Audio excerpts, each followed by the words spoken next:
My name is Jordan Peccia, and I'm proposing a seminar on environmental problems and solutions through engineering. So a little bit about myself. I've been at Yale since 2005. I'm in the Chemical and Environmental Engineering department. I've always been sort of an engineer of one form or another. I grew up in a small rural town in northern Montana called Cutbank, if anyone knows where that is. This title sort of says in just a few words what the seminar is about, and they're all in red. So let's start with problems here. I think you're all probably flooded a bit with environmental problems, so just indulge me while I twist the knife a little further. It's not good. You know, there are large swaths of the world where at least 50% of the people don't have access to sanitation or clean drinking water. A child under the age of 5 dies every minute in the world from diarrheal diseases that are preventable. And there are tens of millions of children who have never had a glass of water that's clear to drink. Air pollution is worse. There are 6 million excess deaths every year due to air pollution. A lot of this is focused in rapidly developing communities, but there's also 800,000 excess deaths in Europe and hundreds of thousands of excess deaths in the United States. These are premature deaths. These are people dying before they would their normal life span due to air pollution. This is Beijing, China. And yeah, you've heard this, but it's true. It is getting hotter. So this is the global temperature anomaly starting in about 1890s, going up to, I think it goes to 2014. So we're getting there. The blue is cooler. The yellow is about right, a little warmer. Wait for it.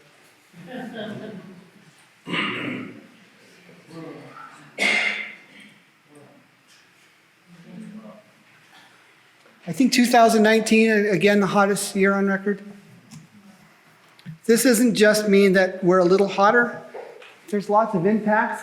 Here's a big one. This is global sea ice is melting.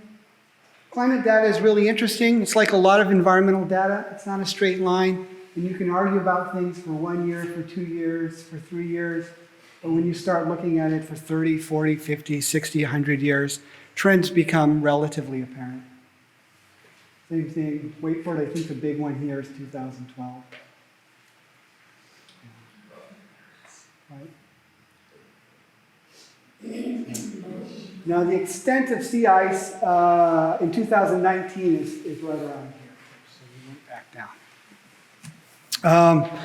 So what does engineering have to do with any of this? Well, I think a lot of you are maybe more familiar with science than you are with engineering, and so maybe I'll take a few seconds just to say that the two are not the same. Science is wonderful. It's a systematic study of physical and the natural world through observation and experiments. Engineering is different. Engineering is not science. We harness science. It's the application of science. And we do that to do two things. We make things or design things, and we try to solve problems. At the core of every engineering study or every engineering thought is, what again is the problem we're trying to solve? Or what are we making? So we do stuff like this. Don't worry, we're not going to do this in the seminar. We do equations, right? But these equations are purposeful and useful, right? This is the way that we design things. So we use math, but this could also be something in physics. It could be something in chemistry. It could be something in biology, right? We try to predict what the world is going to be like. If we think there's a problem with climate change now and global sea ice, engineers put together these types of large global models to try and predict what's going to happen 30, 40, 50 years down the road and how you can intervene and change that. Right? We make things. This is an anaerobic digester, right? So there's not a lot of context here. It looks like a hole in the ground and kind of a bloated thing with the pipe out. If you went out to your left-hand side, you would see a small trough with a lot of cow manure and water in it. That cow manure is going into the digester.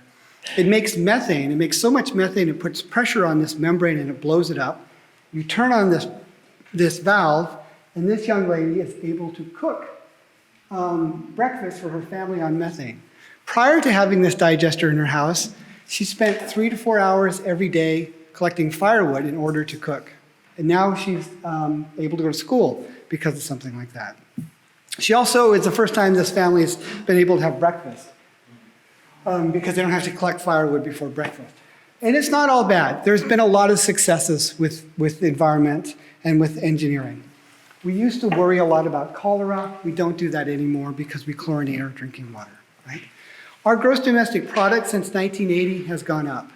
The vehicle miles traveled since 1980 has gone up. Our population's gone up, energy consumption's gone up, CO2 gases have gone up in the atmosphere. But one thing that has gone down is air pollution, right? We've had about a 70% decrease in air quality problems in the United States since the 1980s, and that's still slated to go down.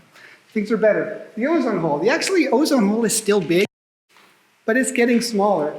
And again, you got to kind of trust the engineers and scientists here. The red is the model, right?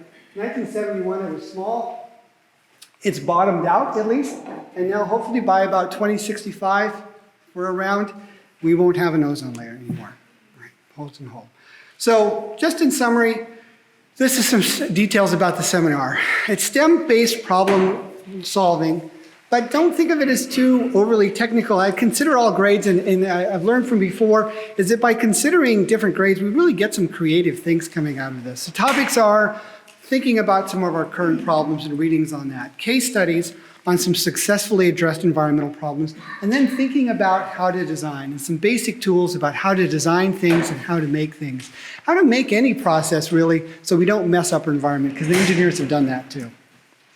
Right? Useful example units could be anything from water and sanitation, developing world, geoengineering to reduce atmospheric greenhouse gases and all the craziness that goes with geoengineering.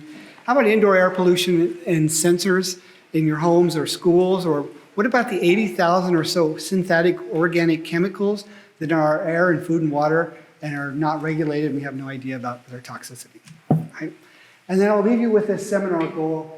My hope here, and the reason I wanted to stick with engineering, is that my hope is that for your students, if you take this seminar, they can learn from a perspective of design and problem solving, that they'll feel engaged in science, and truthfully, I hope they'll feel much more empowered to make changes when they're faced with these environmental problems.